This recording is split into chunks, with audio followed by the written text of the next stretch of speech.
예수님의 공의로 단순하게 사랑하는 마음, 불쌍히 여기는 마음, 안타까워하는 마음, 그 이상의 마음인 것입니다. 오늘 본문에 보면 한 바리새인의 지도자가 안식일 저녁에 예수님을 초대하였습니다. 초대한 이유는 바리새인들이 예수님의 사역을 곁에서 지켜보았더니 젊은 나이임에도 불구하고 예수님께서 많은 병자들을 고치시고 또 율법을 해석하시는 능력이 타고난지라 예수님을 좀 더 가까이에서 보고 싶었기 때문이죠. 예수님을 좀 더 알고 싶었기 때문입니다. 근데 그들의 마음속에는 오늘 본문에 있듯이 오늘 본문 1절 마지막에 뭐라고 나와있죠? 엿보고 있더라. 그들이 엿보고 있더라. 그들 바리새인을 말합니다. 엿보는 심정으로 예수님을 보고 있었다는 말씀입니다. 예수님께서는 흔쾌히 그 초대에 응하시고 식사를 다 잡수신 후에 둘러앉은 많은 사람들을 향해서 율법을 가르치기 시작하셨습니다. 그런데 그들이 엿보고 있더라 라는 이 말씀처럼 예수님의 말씀을 듣는 그 바리새인들의 마음속에는 그날이 안식일이었던 터라 안식일인지라 예수님께서 예수님 앞에 수종병 들린 자 그 자를 과연 고치실지 그렇게 하지 않으실지가 더 관심이 있었던 것입니다. 예수님의 말씀을 듣는 사람 가운데 오늘 본문 2절에 수종병 든 한 사람이 있는지라 라고 나와 있습니다. 이 수종병이라는 것은 고창병이라고도 하는데 그 병의 증세는 물이 몸에 차올라서 특별히 몸의 왼쪽 부위에 물이 차올라서 오른쪽으로 그 물이 옮겨가는 그런 증세라고 합니다. 그래서 또 다시 반대로 움직입니다.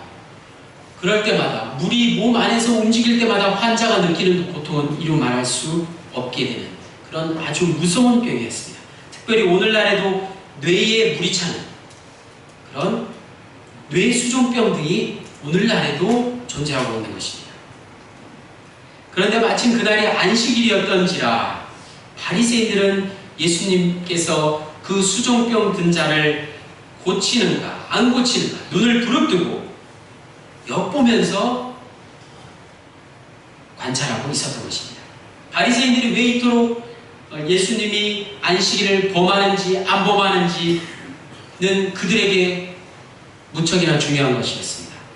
그 이유를 잠깐 알아보자면 바리새인들은 이스라엘 백성들은 이미 기원전 587년 전에 그러니까 예수님 오시기 훨씬 전에 이미 나라를 잃고 하나님의 말씀에 순종하지 않다가 나라를 잃고 바벨론의 포로가 되었습니다.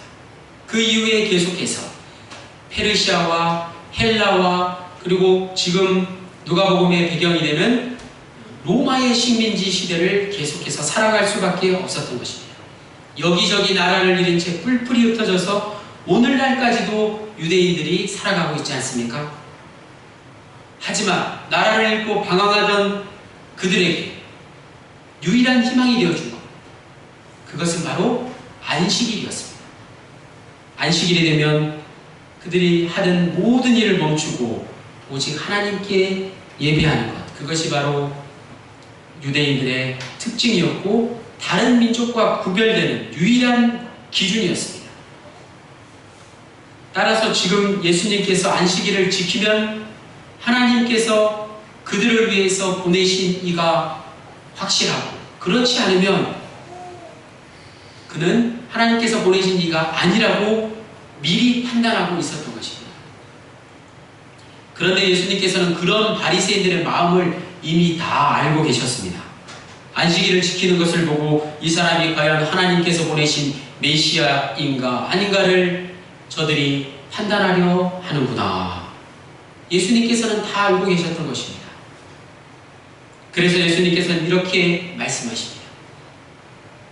만약 너희 아들이나 소가 우물에 빠졌다면 그날이 안식일이라고 끌어내지 않겠느냐? 너희 아들이나 소를 그냥 죽게 놔두겠느냐? 하는 말씀이었습니다. 그렇지 않다는 것을 강조하여 말씀하신 것입니다.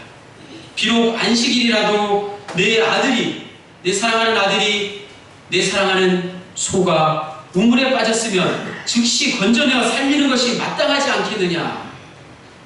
이렇게 말씀하시고는 그 자리에서 수종병 들린 자를 고쳐주셨습니다. 예수님 보시기에 수종병 들린 자가 그 고통이 얼마나 불쌍하셨겠습니까? 다 함께 마태복음 10장 29절 말씀을 찾아보겠습니다. 신약성경 15페이지. 여러분 기억하시기에 아주 좋은 말씀이 있습니다. 마태복음 10장 29절 한 목소리로 같이 읽겠습니다. 신약성경 15페이지입니다. 마태복음 10장 29절 말씀을 같이 읽겠습니다. 다 같이 읽겠습니다. 시작. 참새 2마리가 한 아사리온에 팔리지 않느냐? 그러나 너희 아버지께서 허락하지 아니하시면 그 하나도 땅에 떨어지지 아니하리라.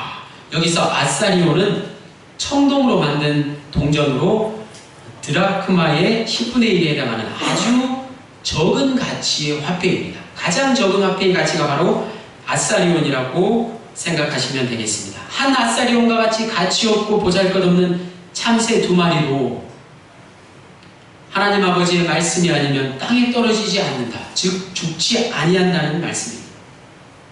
하물며 너희가 이 참새보다 낫지 않느냐? 너희가 이보다 더 귀한 가치 있는 존재가 아니냐라는 말씀입니다. 이어서 하나님께서 우리를 어떤 존재라고 말씀하고 계십니까? 마태복음 10장 30절 말씀을 이어서 같이 읽겠습니다. 시작. 너희에게는 머리털까지 다 세신 바 되었나니. 할렐루야. 하나님께서는 우리의 머리털까지도 다 세신 만큼 우리를 사랑하시는 분이시라는 귀한 말씀입니다. 얼마 전 저는 아기를 낳을 때, 아기가 태어날 때 가장 먼저 아기가 태어나면 손가락과 발가락 수를 세어보라는 그런 말씀을 들었습니다. 그 말씀을 듣고 왜 그걸 세어보라고 하시는 걸까라는 생각이 들었죠.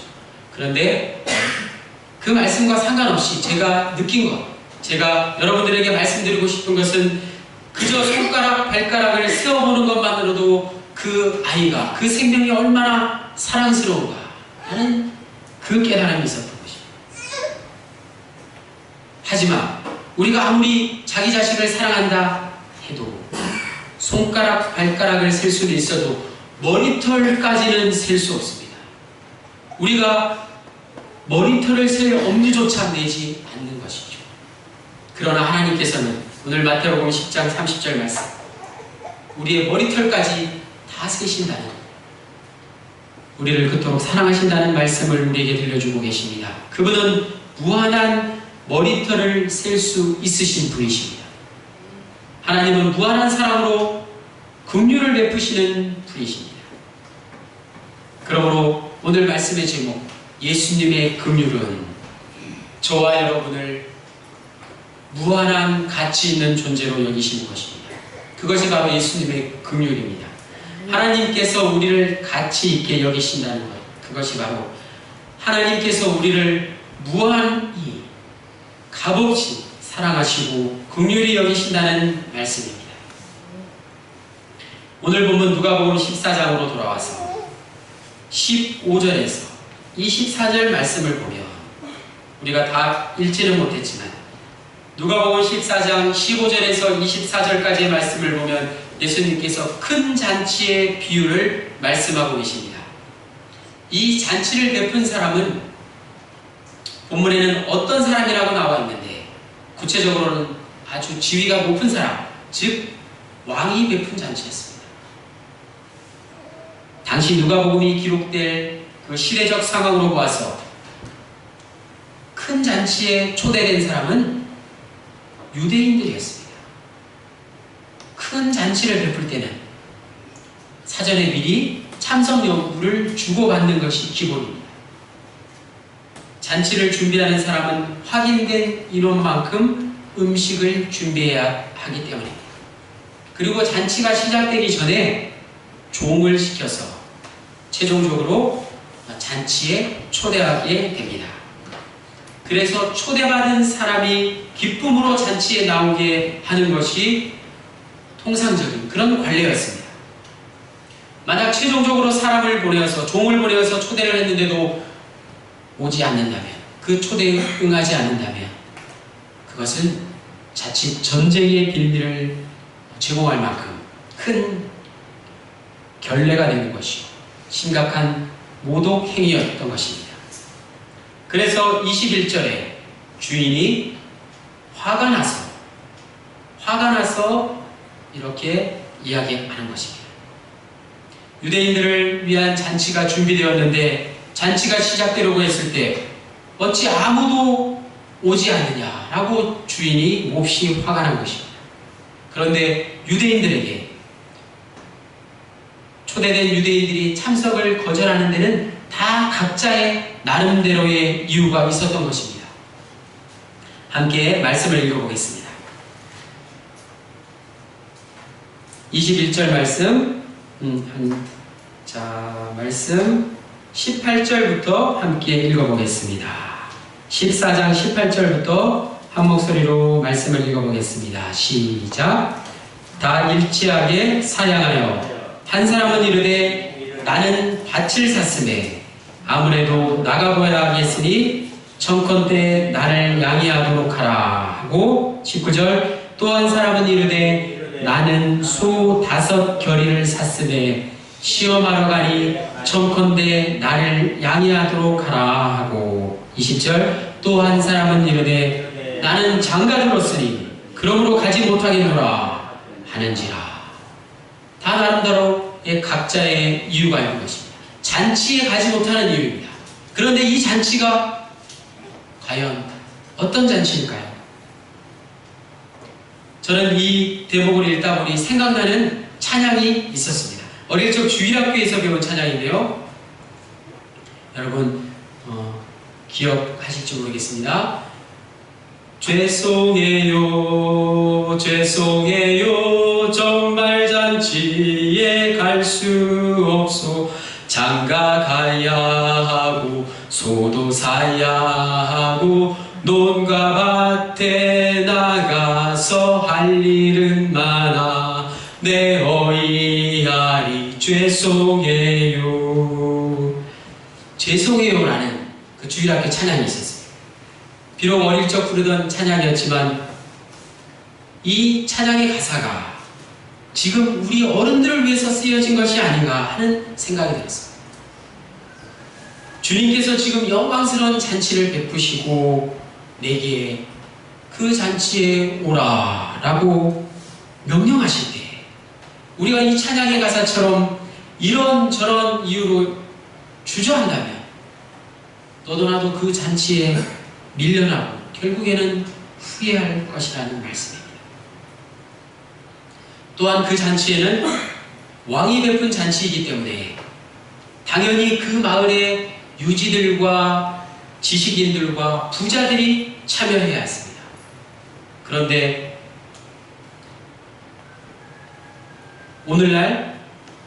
오늘날에 비유하면 오늘날 부와 권력을 가지고 있는 시장이나 국회의원이나 또 기업의 사장들 그런 사람들이 이 잔치에 와야 했습니다. 그런데 주인 곧 왕이 말하기를 느닷없이 누구를 데려오라고 했습니까? 계속해서 21절 후반 말씀을 함께 읽어보시겠습니다. 21절 말씀을 함께 읽어보겠습니다. 시작. 종이 돌아와 주인에게 그대로 고하니 이에 집주인이 노하여 그 종에게 이르되 빨리 시내의 거리와 골목으로 나가서 가난한 자들과 몸 불편한 자들과 맹인들과 저는 자들을 데려오라 하니라. 21절 후반에 가난한 자들과 몸 불편한 자들과 맹인들과 저는 자들을 데려오라 라고 말씀하셨습니다. 이 잔치의 주인은 왕, 곧 예수님이십니다. 예수님께서 생각하는 잔치는 세상이 생각하는 잔치와는 다른 것입니다. 잔치의 주인공이 뒤바뀐 것입니다.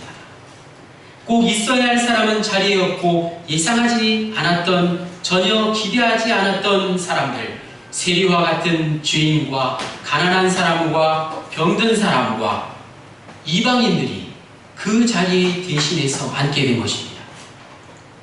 전혀 기대하지 않은 사람들이 예수님께서 베푸신 잔치에 초대되는 것입니다.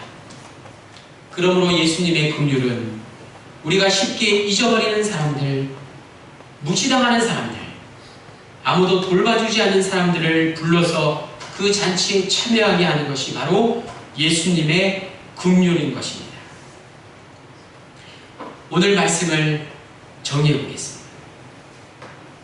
24절 말씀을 다 함께 읽어보겠습니다.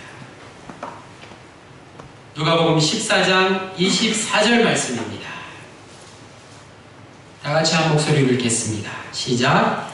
내가 너희에게 말하노니 전에 청하였던 그 사람들은 하나도 내 잔치를 맛보지 못하리라 하였다 하시니라. 그 사람들은 하나도 잔치를 맛보지 못하였다고 말씀하고 있습니다. 저와 여러분이 바로 그 사람들이 아니기를 바랍니다. 저와 여러분이 이 시간 오늘 누가복음 14장 말씀에 나오는 가난한 자들과 소경들과 저는 자들을 데려올 수 있는 그런 사람 되기를 원합니다. 예수님께서는 세상에 가난하고 굶주린 사람들, 세상에서 포기한 사람들을 부르셔서 하나님 나라에 참여하게 하시고 다 같이 떡을 떼게 하신 것입니다. 이와 같이 예수님께 긍휼을 받은 사람이 그 긍휼을 다시 남에게 베푸는 삶, 그것이 바로 그리스도인의 삶인 것입니다. 예수님께서는 세상에 포기한 사람들을 돌봐주셨습니다. 예수님의 긍휼을 따라서 그대로 행한 사람들이 곧 예수님의 제자들이고, 오늘날 우리가 예수님의 긍휼을 받은 대로 행할 때 예수님의 참된 제자가 되는 것입니다. 로마에 전염병이 돌던 시절이 있었습니다. 로마 시대에는 그 아무리 권세를 가지고 있는 세상을 지배하는 황제더라도 전염병이 돌면 그 전염병에 죽어갔던 것, 바로 그 무서운 전염병이었습니다. 하루에도 무려 5,000명씩 죽어가는 그런 전염병이 돌았다고 합니다. 그런데 그 시기에 성인으로 추앙받는 니사의 그레고리라는 그리스도인이 있었습니다. 이 니사라는 그리스도인은 전염병에 감염된 그 사람들을 한데 모아서 돌봐주고 치료해 줬는데, 그것이 바로 오늘날의 종합병원의 모태가 된 것입니다. 당시 정권을 잡은 로마의 황제는 기독교를 박해하며 이방신을 섬겼는데 결코 군중들로부터 많은 지지를 얻어내지 못했습니다. 그 이유는 바로 니사와 같은 그리스도인들이 있었기 때문입니다. 전염병이 돌았을 때 부자들은 저 멀리 바닷가에 있는 섬을 통째로 사서 그 섬으로 피난하고, 많은 사람들이 전염병에서 탈출하여 로마를 떠났지만 그리스도인들은 반대로 전염병이 돌고 있는 그 로마를 향해서 목숨을 걸고 지키며 위험을 무릅쓰고 전염병이 도는 로마 안에서 병든 사람들을 돌보며 로마를 지키고 있었기 때문에 교부가 된 니사의 그레고리의 신앙의 주제가 있었는데, 그것이 바로 무엇이 참된 그리스도인이 되었는가 라는 것입니다. 그리고 그 잡은 그리스도인이 된다는 것은 바로 그리스도인을 닮아간다는 것이라고 그는 주장하였습니다. 그러므로 아까 부른 그 찬양의 가사는 이렇게 바뀌어야 될 줄로 믿습니다. 죄송해요, 죄송해요 라고 불렀던 그 찬양의 가사는 이렇게 바뀌어야 됩니다. 가겠어요, 가겠어요. 정말 잔치에 가겠어요. 장가 들었지만, 소도 샀지만, 농가밭에 나가서 할 일은 많지만, 주께서 오라시면 가겠어요 라는 찬양의 가사로 바뀌어야 할 것입니다. 오늘 말씀을 통해서 예수님의 긍휼을 우리의 삶 가운데 실천하며 이 찬양의 가사처럼 언제든지 주님의 부르심에 응답할 수 있는 저와 여러분의 삶이 되시기를 간절히 축원합니다. 할렐루야.